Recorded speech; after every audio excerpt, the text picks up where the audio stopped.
मोहम्मद साहब ने कहा कि नमाज पढ़ने से लोगों के अंदर विनम्रता आती है, तुम्हारे अंदर तो अहंकार आ गया है। धर्म सात्विक विचार फैलाता है तो रे रामदेव हुआ। तो अगर सात्विक विचार फैलाता है तो सात्विक विचार क्या होता है? सात्विक विचार होता है सारे मानवता से प्रेम।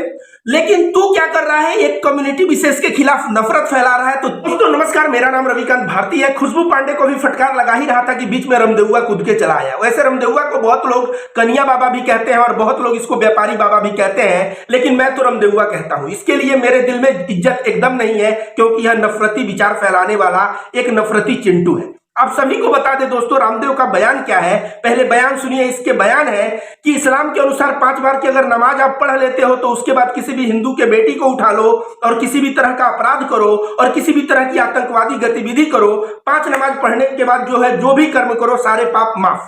इसके बाद यह बाबा रामदेव कह रहा है कि कपड़ा अगर टखने के नीचे कपड़ा पहनोगे तो जहन्नुम में चले जाओगे। एक ऐसा धर्म है जो कपड़े के आधार पर स्वर्ग और नर्क भेजता है।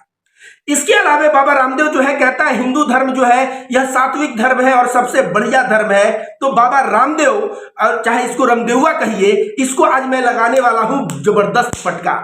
वैसे रामदेवुआ का यह पहला स्टेटमेंट नहीं है। इसके पहले भी पेरियार रामास्वामी, जो दलितों के बहुत बड़े आइकॉन है, जिसको दलित भगवान की तरह मानता है, पेरियार रामास्वामी के बारे में बहुत ही अपशब्द बोला था। जब लखनऊ से लेकर पूरे देश में दलित हरकत में आए तो बाबा रामदेव, यह रामदेवुआ 2 दिन में घुटना टेक के माफी मांग लिया, क्योंकि माफी वीर के रास्ते पे चलता भी है। आपको बता दें बाबा रामदेव का ऐसा स्टेटमेंट क्यों आ रहा है। इसका स्टेटमेंट इसलिए आ रहा है कि अदानी तो भिखारी हो गया। अब अगला नंबर किसका है भिखारी होने का, बताइए। ये जो है अपना योग के नाम पे पूरा व्यापार अपना खड़ा करके और हजारों करोड़ का मालिक बना हुआ है, तो अब नंबर इसका है और यह समझ गया है कि बेटा मेरा नंबर आ गया है, अब बचना है तो अपने आका को खुश करना पड़ेगा और उसके लिए हिंदू मुस्लिम करना पड़ेगा। इसलिए जो है यह हिंदू मुस्लिम करना शुरू कर दिया है। वैसे बाबा रामदेव को मैं बढ़िया से रेलने के लिए आया हूं। सबसे पहले मैं बाबा रामदेव को कहूं कि हमारे ऋषि महर्षि पतंजलि ऋषि का नाम तू बदनाम करना छोड़। तू अपने योग पीठ का नाम पतंजलि योग पीठ हटा के रामदेव योग पीठ रख, क्योंकि तू वहां पे बेईमानी, चोरी, जिस मानसिकता से और नफरतवादी मानसिकता से तू कार्य कर रहा है, हमारे पतंजलि ऋषि ऐसे नहीं थे। आपको बता दें दोस्तों, पतंजलि ऋषि के 8 योग के नियम है। वो 8 योग के नियम क्या है? पहला नियम है यम नियम, उसके बाद है आसन प्राणायाम, उसके बाद है प्रत्याहार, ध्यान, धारणा, समाधि। ये 8 नियम में बाबा रामदेव 2 नियम पकड़ा है, एक आसन दूसरा प्राणायाम। दिन भर ऐसे बैठ के और ऐसे ऐसे करना सिखाता है, कपालभाति और फलाना ढेकाना, और बाकी सब चीज भूल गया। और पतंजलि ऋषि ने कहा था कि जब समाधि में जाओगे तो तुम अहंकार रहित हो जाओगे, तुम किसी के प्रति बुरा नहीं बोलोगे। लेकिन यह नफरत बोल रहा है, इसके अंदर अहंकार कूट कूट के भरा है। क्यों पता है? इसको अहंकार हो गया अपने प्राणायाम के कला का। तो प्राणायाम के कला का भी अहंकार हो जाना यह गलत है। हिंदू धर्म में जो सिद्धि है ना, सिद्धि में फंस जाना भी मोक्ष में वह जो है बाधक माना जाता है। वैसे बाबा रामदेव को पतंजलि ऋषि के पैरामीटर पे नाप के, और मैं कहूंगा कि यह जो है अपना नाम रामदेव योगपीठ करे, पतंजलि योगपीठ हटाए। इसके ऊपर मैं दूसरा वीडियो बनाऊंगा। वैसे आप लोगों को बता दूं, बाबा रामदेव कह रहा है हिंदू धर्म सात्विक विचार फैलाता है, तो रे रामदेव हुआ। तो अगर सात्विक विचार फैलाता है तो सात्विक विचार क्या होता है? सात्विक विचार होता है सारे मानवता से प्रेम। लेकिन तू क्या कर रहा है? एक कम्युनिटी विशेष के खिलाफ नफरत फैला रहा है। तो तेरे विचार क्या सात्विक है? तेरे विचार तो तामसी हैं, तेरे विचार तो राक्षसी हैं, और यह तामसी विचार लेके तू फैला रहा है और दुहाई दे रहा है सात्विक विचार की। इसका मतलब तू दोगला है। तेरे अंदर हिंदू धर्म की कोई भी जो है गुण नहीं है, कोई भी आचरण नहीं है। तेरा बात से ही तेरा जो है दोगलापन पकड़ा गया है। अब इस्लाम क्या कहता है? बाबा रामदेव जो बात बोल रहा है उसके ऊपर इस्लाम क्या कह रहा है आपको बता दें दोस्तों।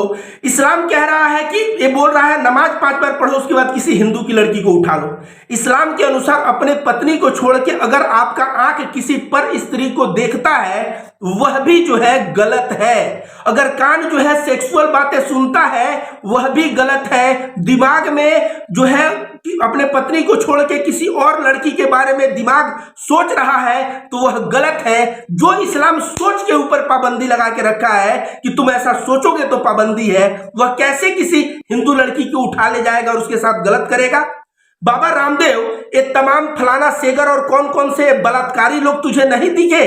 बलात्कारी लोग तो हर एक धर्म और हर एक ये अपराधी प्रवृत्ति के लोग होते हैं। उसके लिए पूरे धर्म को कोई जोड़ दे, एक हिंदू अब बलात्कार करे और बोले कोई कि पूरा हिंदू बलात्कारी होते हैं, एक मुस्लिम बलात्कार करे कोई कहे पूरा मुस्लिम बलात्कारी होते हैं, तो यह कहां तक जायज है जरा तू बता। इसके बाद यह कह रहा है कि नमाज पढ़ के, रे गधे तू जान, नमाज पढ़ने से वही होता है जो पतंजलि योग में समाधि तक पहुंचने में होता है। तू तो आसन और प्राणायाम में फंस गया, उसके आगे प्रत्याहार करता, ध्यान धारणा समाधि तक जाता तो पता चलता कि तेरा चित्त जो है ना यह विनम्र हो जाता, लोगों के लिए दिल में तेरे प्रेम रहता। तो नमाज पढ़ने से भी लोगों के लिए दिल में प्रेम आता है। नमाज करने वाला व्यक्ति लोगों का सेवा करता है, विनम्र व्यवहार का हो जाता है। यह नमाज पढ़ने के कुछ गुण है और वही गुण हमारे हिंदू धर्म में पतंजलि ऋषि के अनुसार ध्यान धारणा जब समाधि तक पहुंचेंगे तो हम भी उस अवस्था तक पहुंच जाएंगे कि सामने वाला कुछ भी बोले हम उसको जो है विनम्र व्यवहार से पेश आएंगे, उसके प्रति करुणा आएगा, उसके प्रति दया आएगा, उसके प्रति प्रेम आएगा। यह नमाज पढ़ने से होता है। तू कह रहा है नमाज पढ़ने से सब माफ है। तुझे एक कहानी बता दूं, मोहम्मद साहब अपने भाई के साथ, भाई उनका चचेरा नया नया इस्लाम धर्म में आया था, जा रहे थे नमाज पढ़ने। वह 2 दिन जो है सुबह फज्र का नमाज पढ़ने गया तो दूसरों को कहने लगा कि ये बहुत फालतू है, यह जो है ना अल्लाह इनको पनिशमेंट देगा, सजा देगा, हम कितने अच्छे हैं, हम देखो सुबह में उठ के नमाज पढ़ने चले जाते हैं। तो मोहम्मद साहब ने कहा कि नमाज पढ़ने से लोगों के अंदर विनम्रता आती है, तुम्हारे अंदर तो अहंकार आ गया है। इस तरह से अपने भाई को सुधारा। तो बाबा रामदेव कहीं प्राणायाम और ये जो तुम्हारा ये आसन है, ये 2 तुम करने में जो मास्टर हो, इसका अहंकार तो तुम्हारे अंदर नहीं आ गया है?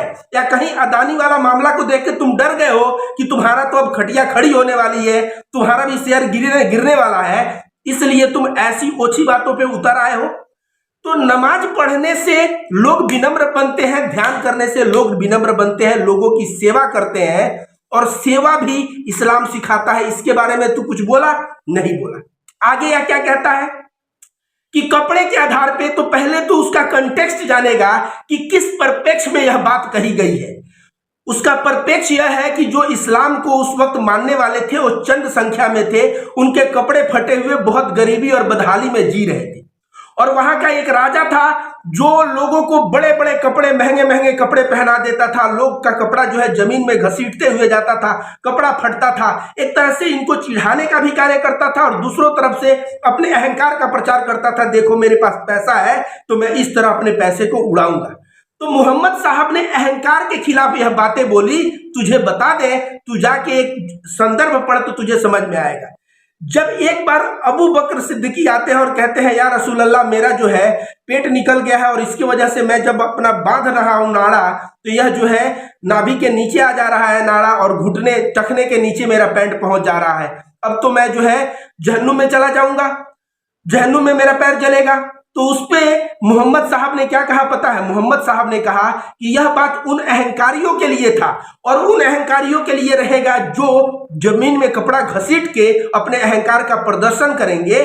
तो इस्लाम में या हिंदू धर्म में कपड़ा महत्वपूर्ण नहीं है, महत्वपूर्ण है अहंकार का न होना। हिंदू धर्म में रावण का अहंकार मिटा कि नहीं मिटा? तो अहंकार जो तुमको हो गया है ना, अपने पैसों का अहंकार और अपने ऊपर जो अहंकार कर रहे हो, यह अहंकार बेटा समाप्त करो। और नहीं तो पतंजलि ऋषि का नाम पे अपना पतंजलि योगपीठ चला रहे हो, पतंजलि बदल के वहां रामदेव योगपीठ कर दो, तब तुम नफरत फैलाओ, जो भी करो वो माफ है। और नहीं तो पतंजलि ऋषि के नाम पे तुम ये सब अहंकार भरा बात करोगे, नफरत भरा बात, तो मैं रविकांत भारती बर्दाश्त नहीं करूंगा।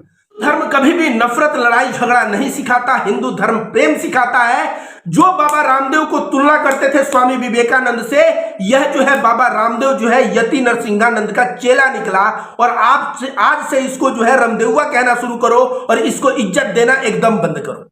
भी धर्म नफरत नहीं सिखाता। यह नहीं बताया कि इस्लाम कहता है कि एक निर्दोष का कत्ल पूरे मानवता का कत्ल है। यह बात बताया क्या? यह बात कैसे बता सकता है? इसके ऊपर खुद जो है राजीव दीक्षित के तमाम चेले कुंभ मेला में पर्चा छपवा बता रहे थे कि बाबा रामदेव है राजीव दीक्षित का कातिल। तो जो है प्रयागराज के कुंभ में मुझे वह पर्चा मिला था और मैं पर्चा भी अभी तक रखा हूं, जिसमें जो है इस बाबा का पोल खोलने वाले हिंदू ही हैं और राजीव दीक्षित के चेले ही इस बाबा का जो है पोल पट्टी खोल रहे हैं। यह बाबा बाबा नहीं है, यह बाबा के नाम पे कलंक है। यह पतंजलि ऋषि का सिर्फ आसन प्राणायाम सीखा है, बाकी कोई आगे का साधना नहीं किया है। और इसलिए इसके दिल में विनम्रता समाप्त हो गई है और अहंकार भर गया है। और ऐसे अहंकारी लोगों को हिंदू धर्म में कोई जगह नहीं है। हिंदू धर्म में रावण जो है, अहंकार जब उसका नहीं रहा तो यह रामदेवुआ का कितना दिन जो है अहंकार रहेगा।